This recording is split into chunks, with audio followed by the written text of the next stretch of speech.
Did you know a mafia boss once declared open war on an entire government and nearly won? In 1993, Salvatore Toto Riina decided traditional organized crime wasn't enough. He wanted to bring Italy to its knees. His first targets were anti-mafia judges Giovanni Falcone and Paolo Borsellino. Riina didn't just order simple assassinations, he planned military-scale attacks. 1,000 pounds of explosives detonated on a highway, killing Falcone and his entire security team. 2 months later, a remote-controlled car bomb turned a Palermo street into a war zone, eliminating Borsellino. For 23 years, Riina remained Italy's most wanted fugitive while ordering hit after hit. Prosecutors, police officials, politicians all fell to his assassination campaign. The shocking part? When police finally caught him in 1993, he was living quietly as a respected businessman, just miles from police headquarters in Palermo. His final tally was staggering, over 150 murders, including women and children. One man's reign of terror that made most wars look peaceful. Did you know the most dangerous mob hitman in history was also a chemistry expert who dissolved his victims in acid? Tommy Pitera wasn't your typical mafia killer. This Bonanno crime family assassin combined deadly martial arts skills with scientific knowledge to become a nightmare for both enemies and law enforcement. While other mobsters used guns and left messy crime scenes, Pitera studied human anatomy and chemistry.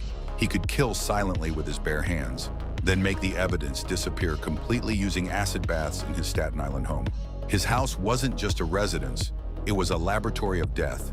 Pitera methodically dissolved bodies in chemical solutions, keeping jewelry from his victims as twisted trophies. His scientific approach made him nearly impossible to catch. But even the smartest criminals make mistakes. The FBI planted listening devices in his home and recorded Pitera describing his gruesome methods in chilling detail. These recordings led to his conviction for 6 murders and exposed his makeshift laboratory to the world. The martial arts chemist who thought science made him untouchable was finally brought down by technology. Did you know one serial killer fooled police for 20 years by choosing victims he knew society wouldn't look for? Gary Ridgway seemed like an ordinary truck painter in Seattle, but from 1982 to 1998, he became one of America's deadliest killers. Ridgway hunted along the Green River, targeting prostitutes and runaways. He murdered at least 49 women, but the real number could be much higher. His method was chillingly calculated. He chose victims from the streets, knowing police wouldn't prioritize missing prostitutes. After killing them, he dumped bodies in remote woods he knew from his painting roots. But Ridgway had disturbing rituals. He would return to dump sites to commit necrophilic acts. Even more twisted, he painted his victims' fingernails, claiming he wanted them to look nice. For 2 decades, he evaded capture through careful planning and victim selection. The breakthrough came through DNA evidence linking him to multiple crime scenes. Facing the death penalty, Ridgway made a deal. He would reveal body locations in exchange for life in prison. During his confession, he showed zero emotion while describing each murder in horrific detail. Did you know a journalist investigating a massive government conspiracy was found dead just days before he planned to expose everything? In 1991, Danny Casolaro was closing in on what he called the octopus, a web of corruption reaching the highest levels of government. He claimed officials had stolen computer software called Promise, modified it to spy on foreign countries, and used the profits to fund illegal weapons deals. Casolaro had been receiving death threats. He told friends he feared for his life, but was too close to the truth to stop. He arranged meetings with key witnesses and government insiders who could blow the case wide open. Then everything went wrong. Casolaro was found dead in a West Virginia hotel room with deep cuts on both wrists. His research documents had vanished. The death was ruled suicide, but the evidence didn't add up. Even stranger, witnesses he planned to interview suddenly became unavailable. Others died under suspicious circumstances. Was Danny Casolaro murdered to protect a conspiracy that went all the way to the top? The missing evidence suggests someone desperately wanted his investigation buried forever. Did you know a contract killer once froze his victims solid to fool investigators about when they died? Richard Kuklinski looked like any other suburban dad from New Jersey. He kissed his wife goodbye each morning, telling her he was off to work as a traveling salesman. But Kuklinski wasn't selling anything except death. For over 20 years, this cold-blooded killer murdered more than 200 people for crime families across the country. He earned the nickname the Iceman by storing corpses in industrial freezers for months, then dumping them to confuse police about the time of death. Kuklinski didn't just stick to guns. He experimented with cyanide spray, crossbows, even poison. He tested new killing methods on homeless victims like they were lab rats. His perfect double life finally cracked when federal agents posed as criminals and secretly recorded him bragging about dozens of murders. The tapes revealed a monster hiding behind a family man's smile. The Iceman's reign of terror ended with a life sentence, but his chilling confessions still haunt investigators today. Did you know that in the 1980s, Jamaican gangs called Yardies turned London into a war zone using military weapons that shocked British police? These weren't ordinary criminals. Yardies had been muscle for political parties back in Jamaica, settling election disputes with machetes and guns. When crack cocaine hit the streets, they saw opportunity. They smuggled drugs inside shipments of Caribbean food, rice bags, plantain boxes, anything that looked innocent. Once in London, they built fortress-like crack houses across South London, complete with steel doors and escape routes. Their weapons were terrifying: AK-47s, Uzis, machetes. British police had never seen anything like it. In 1993, police constable Patrick Dunn was gunned down during a Yardie shootout in Clapham. The murder sent shockwaves through Britain. Yardies recruited young British Jamaican kids, creating a whole generation of violent criminals. Turf wars erupted across London as rival crews fought for territory. It took massive police operations to break their networks. Special units, surveillance, undercover work. But their impact was permanent. They forever changed how London's underworld operated, introducing a level of violence the city had never experienced. Here are 5 things you didn't know about Harold Shipman, Britain's most deadly serial killer. First, this trusted family doctor murdered an estimated 250 patients over 23 years while being celebrated as a caring physician. His colleagues praised his dedication. Patients loved him. But behind closed doors, he was systematically killing the people who trusted him most. Second, he specifically targeted elderly women living alone, injecting them with lethal doses of diamorphine during routine house calls. He knew they were vulnerable, isolated, and unlikely to be immediately discovered. Third, he forged medical records to cover his tracks, convincing grieving families that sudden deaths were completely natural. Even when obvious signs pointed to foul play, his reputation made people trust his explanations. Fourth, he altered victims' wills to inherit their money, then comforted their families at funerals while secretly profiting from their deaths. Fifth, he was only caught because one victim's daughter happened to be a lawyer who noticed suspicious changes in her mother's will. Her investigation led to body exhumations that revealed massive opiate overdoses. Trust betrayed on an unimaginable scale. On the evening of May 3, 2007, 3-year-old Madeleine McCann vanished from her family's holiday apartment in Praia da Luz, Portugal, sparking one of the most infamous missing child cases in history.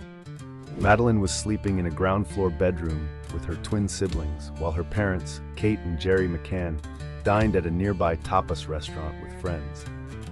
The parents checked on the children periodically, but around 10 p.m., Kate discovered Madeleine was gone.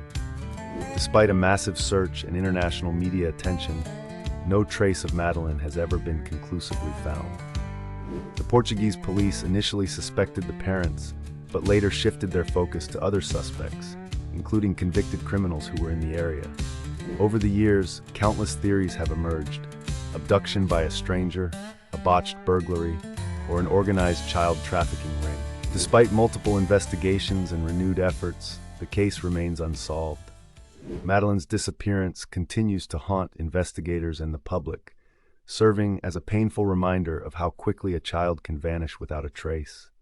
The girls were recording their killer, and they didn't know it yet.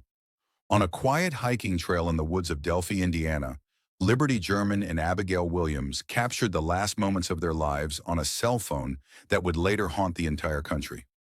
Delphi is the kind of town where nothing ever happens. Surrounded by trees, creeks, and farmland, it's a place where parents felt safe letting their kids roam the trails behind the old Mononhai Bridge. On February 13, 2017, that sense of safety shattered forever. Liberty Libby German was 14 years old. Abigail Abby Williams was 13. Best friends. It was an unseasonably warm winter day, and the girls asked Libby's older sister, Kelsey German, for a ride to the Mononhai Bridge Trail. They planned to walk, take photos, and be picked up a couple of hours later. At around 1:38 p.m., Libby posted a photo of Abby walking across the rusted railroad bridge to Snapchat. It would become one of the most infamous images in true crime history. The bridge stretches high above Deer Creek, surrounded by dense woods with gaps between the ties and no guardrails. It's isolated, eerie, and quiet. At some point on the trail, the girls noticed a man approaching them. Libby, sensing something was wrong, pulled out her phone and started recording. The video is short and shaky, but it captured a man wearing jeans, a dark jacket, and a hat walking toward them on the bridge. Seconds later, the audio picks up his voice calmly, saying words that would echo across the nation. "Guys, down the hill." Those are the last known words spoken to Liberty German and Abigail Williams. When the girls didn't show up at the pickup spot, their families grew concerned. Friends and volunteers searched the trails that afternoon. As darkness fell, the search was called off, with plans to resume in the morning. On February 14th, 2017, just a short distance from the bridge, on private property across Deer Creek, searchers made a devastating discovery. Libby and Abby's bodies were found in the woods. The crime scene was brutal and confusing. Authorities have never released full details, but they confirmed the girls were murdered. The fact that their bodies were found so close to where they were last seen raised terrifying questions. How could this happen in broad daylight, in a town this small, without anyone seeing more?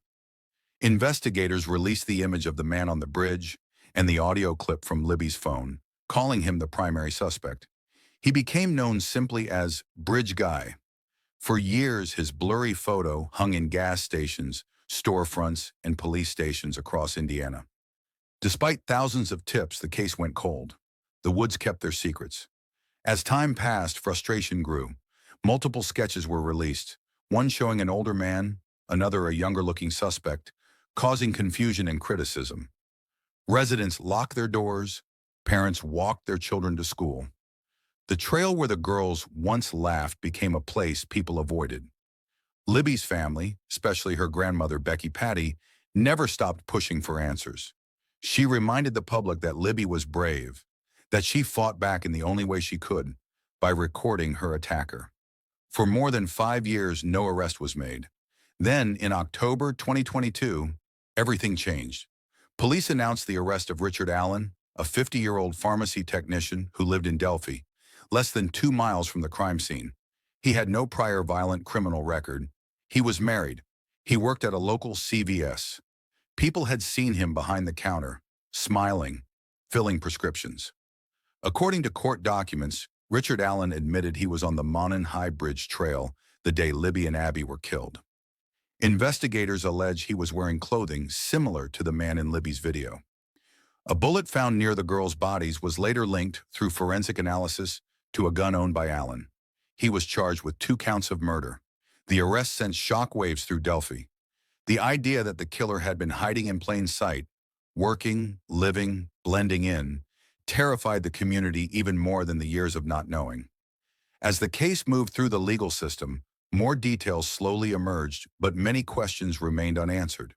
Why the girls were targeted, what exactly happened in the woods, and how someone could allegedly commit such a crime and return to normal life afterward. Through it all, one fact never changed. Without Libby's quick thinking, this case might have remained unsolved forever. Today, the Monon High Bridge still stands. The trail is still there. Trees still sway over Deer Creek as if nothing ever happened. But for those who know the story of Liberty German and Abigail Williams, the woods will never be quiet again. Because somewhere between those trees, 2 teenage girls faced pure evil and made sure the world would never forget.